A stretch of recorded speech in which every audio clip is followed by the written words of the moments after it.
Non-toxic people don't waver. Might be they don't waver in their beliefs. They don't waver in how they support their own soul, how they support other people. Non-toxic people aren't shaky. In my upbringing, in my background, all the men,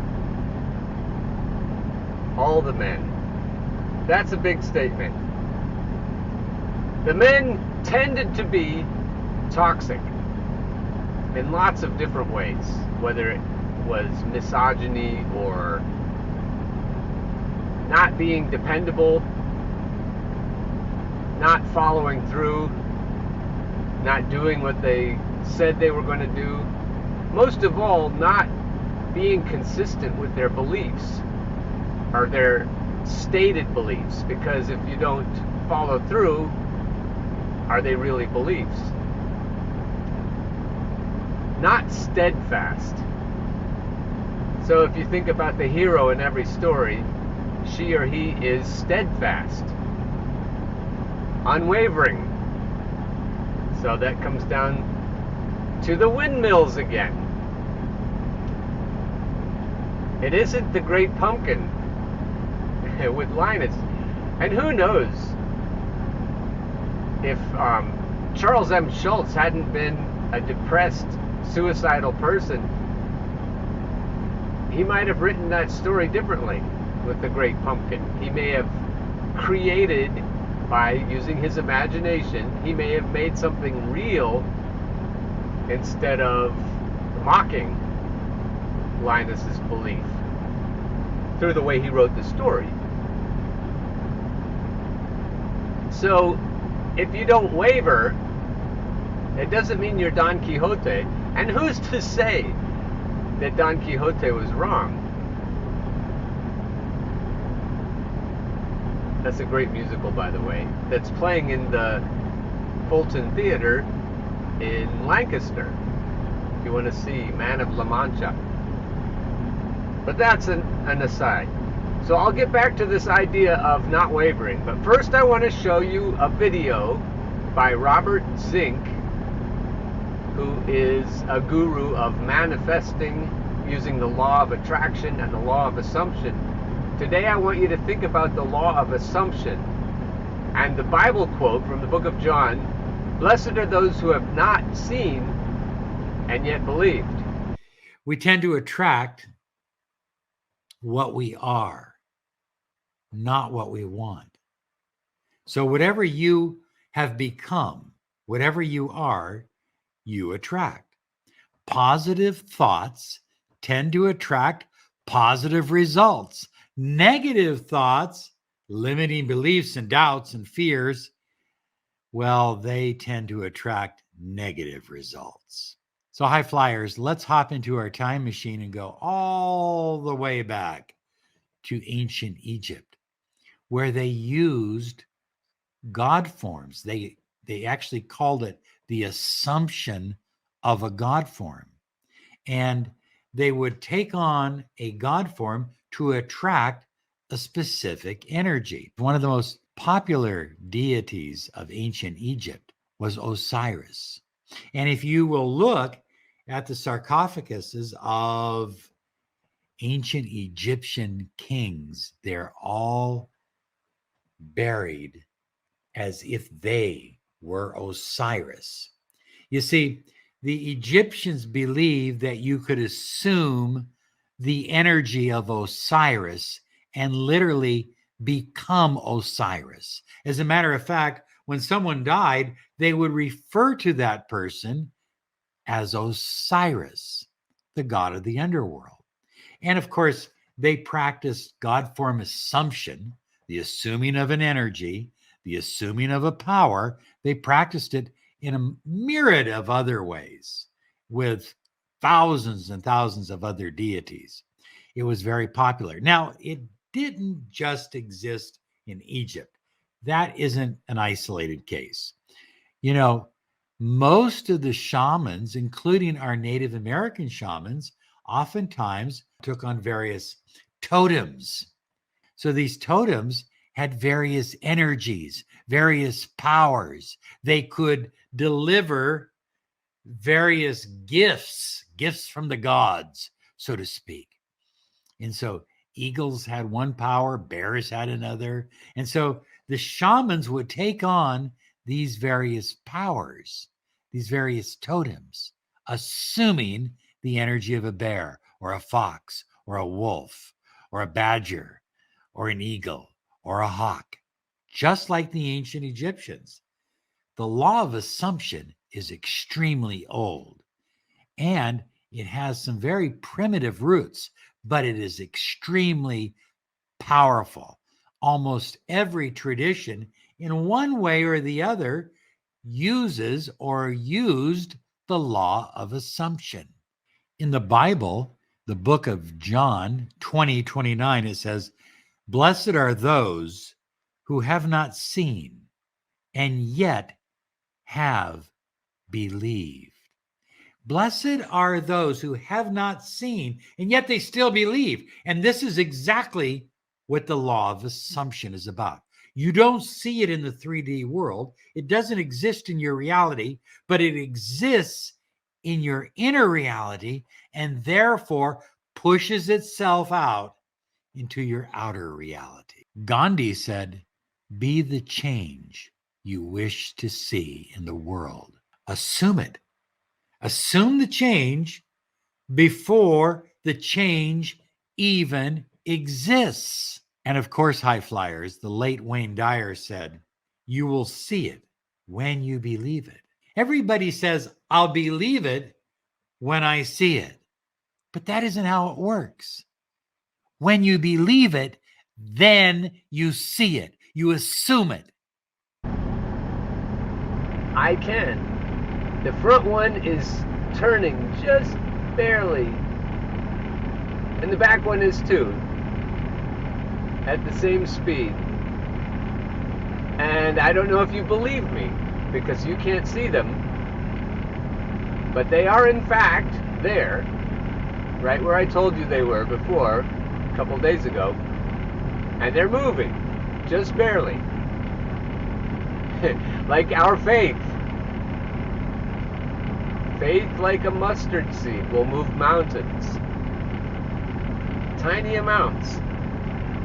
So what did you think of Robert? I like what he says about the ancient Egyptians and Osiris and about totems and how old and powerful the law of assumption is and how important it is not to waver. You can choose your beliefs, and then you have to hold to them. You have to be unwavering until you modify them, until you choose some other belief. If you believe it, you believe it. You know that you know that you know. When there's resistance to beliefs, when there's resistance to following through on the beliefs, it often comes from inside of us. And Robert says it always does. No matter what the world looks like on the outside, it's always a manifestation of what's on the inside. So holding your beliefs, unwavering, being a true believer, that's the key to everything.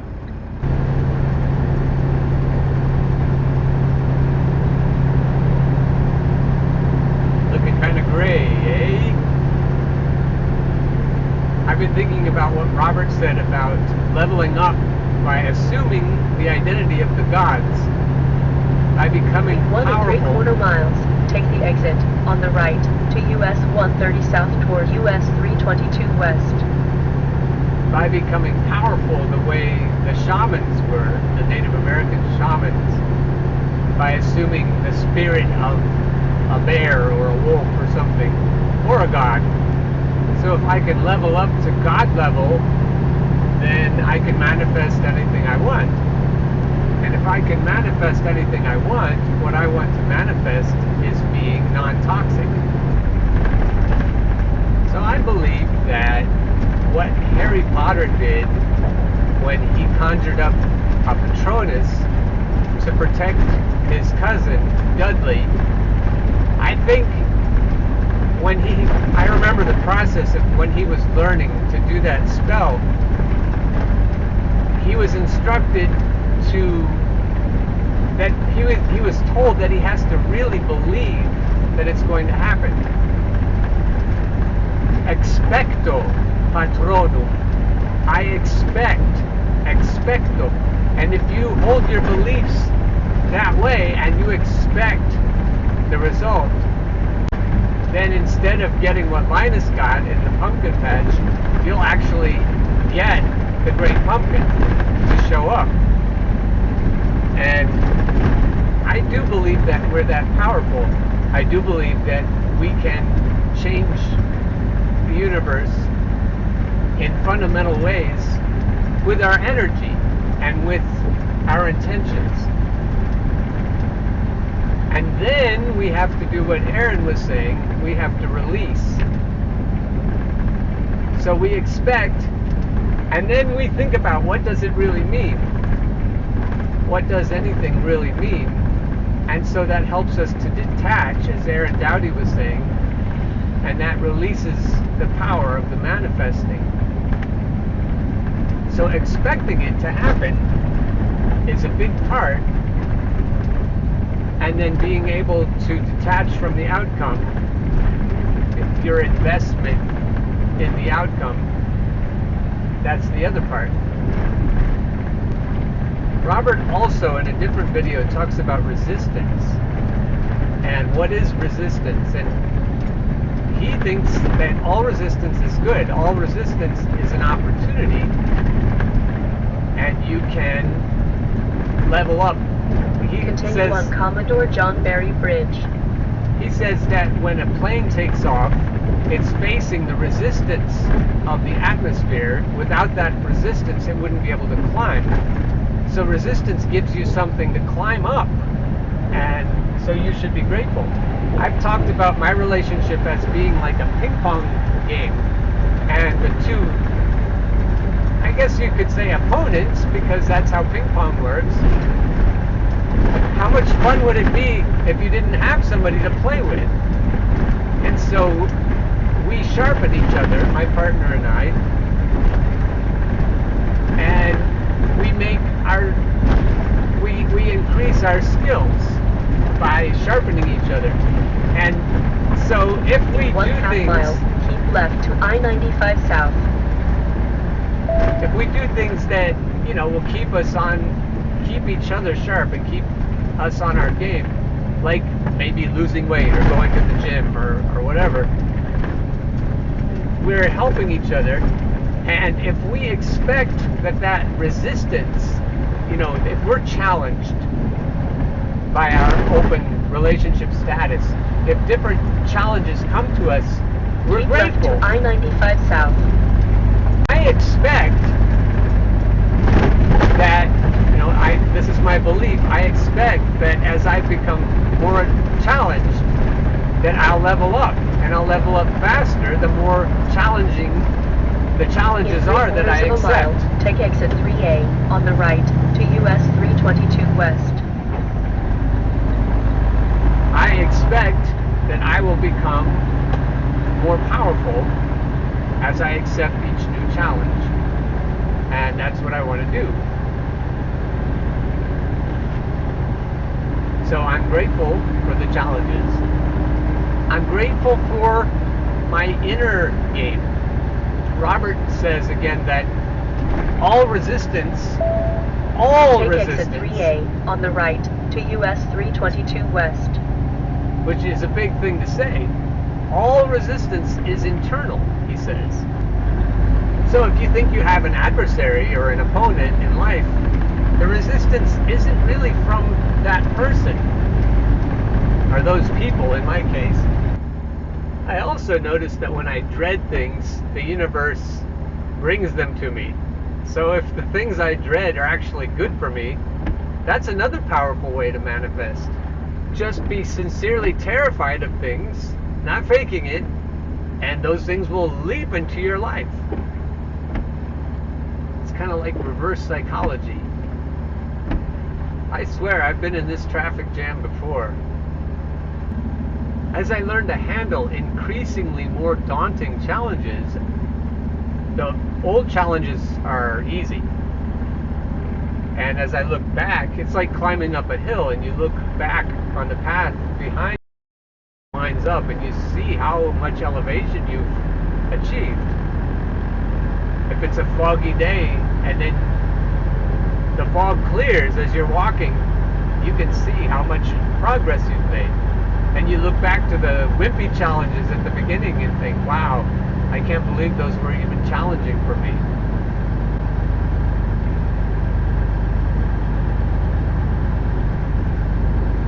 And then every challenge that I face and every level that I achieve in terms of my competence shows me that I'm less toxic.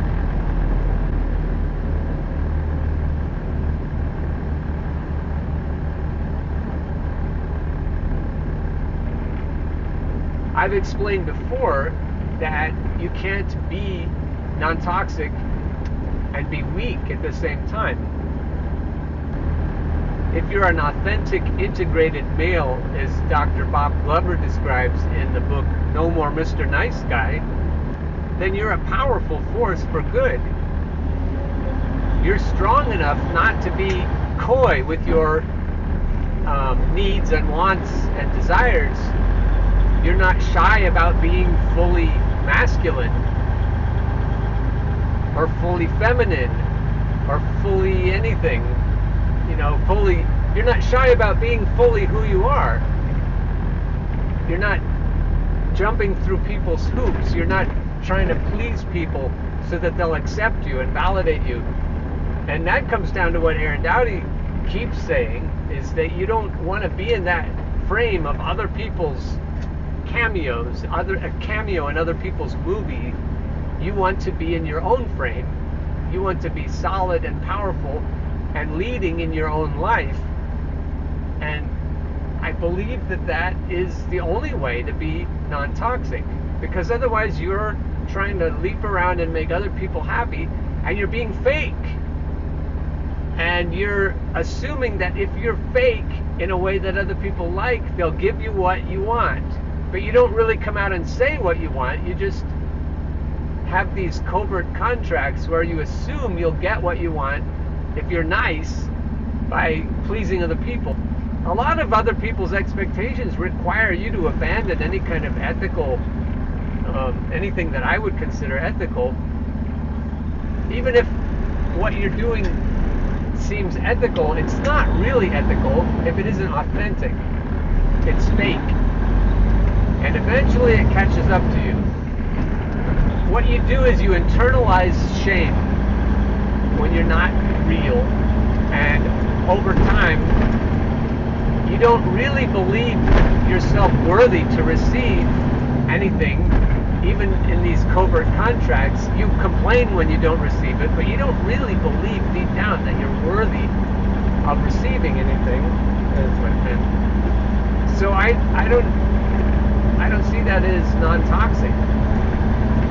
You have to be powerful to be non-toxic. And a great way to be powerful is to expect miracles, to believe without seeing, and then you will see. I don't know if you'll ever see the windmills in the dark when I'm leaving in the morning, but somehow or other, it's going to help you to be able to know that they're there, because you'll relate it to something else in your life. And here's an open invitation. If you ever want to spend 12 hours in a truck, just come along and I'll get a waiver signed for you, and you can see the windmills in person. You can see Turkey Hill in person. In 3/4 of a mile, keep left on Conchester Road, then keep right. Conchester Road. If you're watching this on Howell Underground, please do me a favor and click the link below and subscribe to the new channel, which is Non-Toxic Masculinity. So here's an example of leveling up in a way that benefits me and my partner. If my partner challenges me in our ping pong game, with a new conquest who is maybe young and handsome, or whatever his attributes are that are positive, and I don't react or overreact.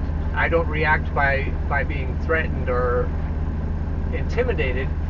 My assumption, when I can do that authentically, is that whatever I have to offer is superior, and she can spend time or waste time with the new person, but when she comes back to me, she'll be even happier. And when I don't say all that, but if I carry that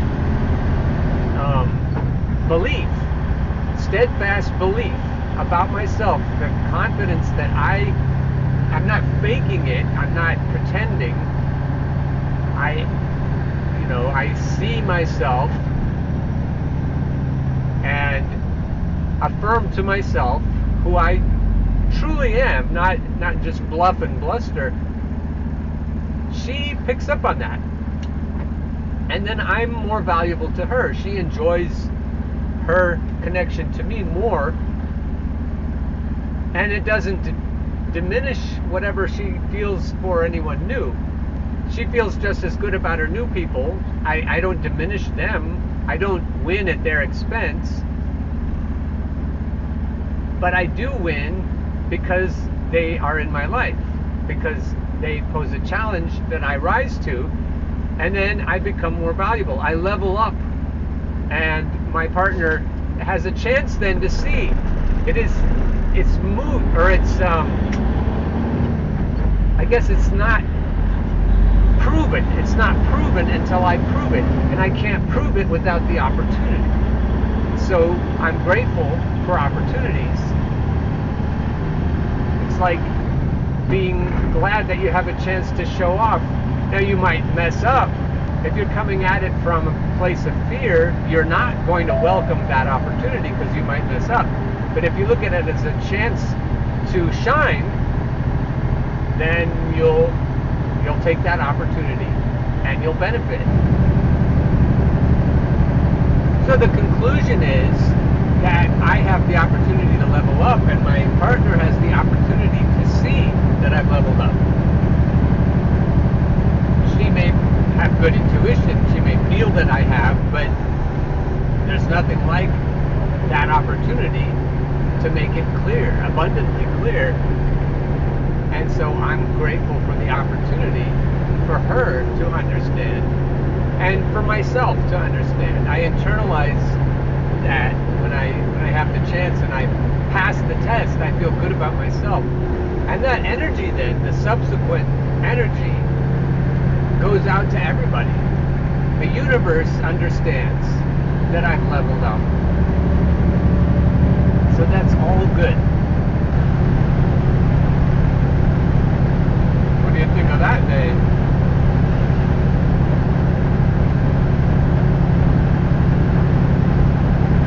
Raindrops keep falling on my head. Remember that song? Regarding the imagination, two things. The first thing is realize.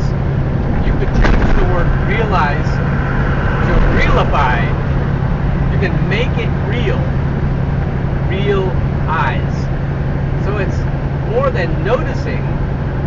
It's by noticing it becomes real.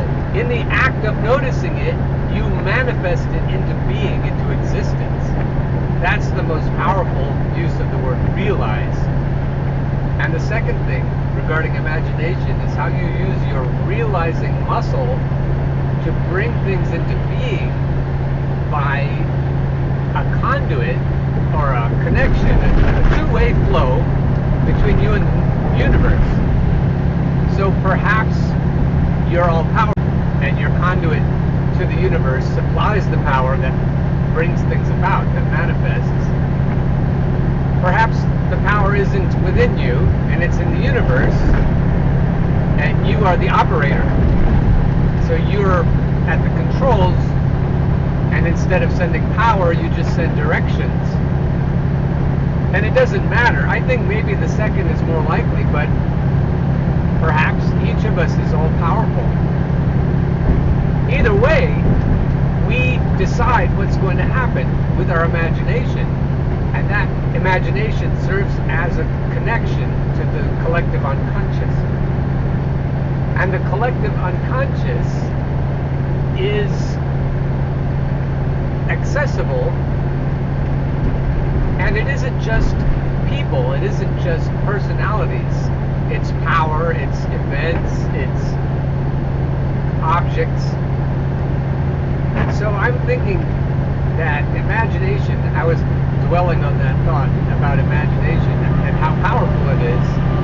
And if you're trying to become a new person, a non-toxic person, if you're trying to be faithful, not in a religious sense, but I guess in a spiritual sense, you're trying to be a faithful believer in your abilities to use your beliefs to shape things without wavering. A double-minded man is unstable in all his ways. So you don't want to think this and then that and waver. You want to believe what you believe. If you want to change your belief, you can change your belief.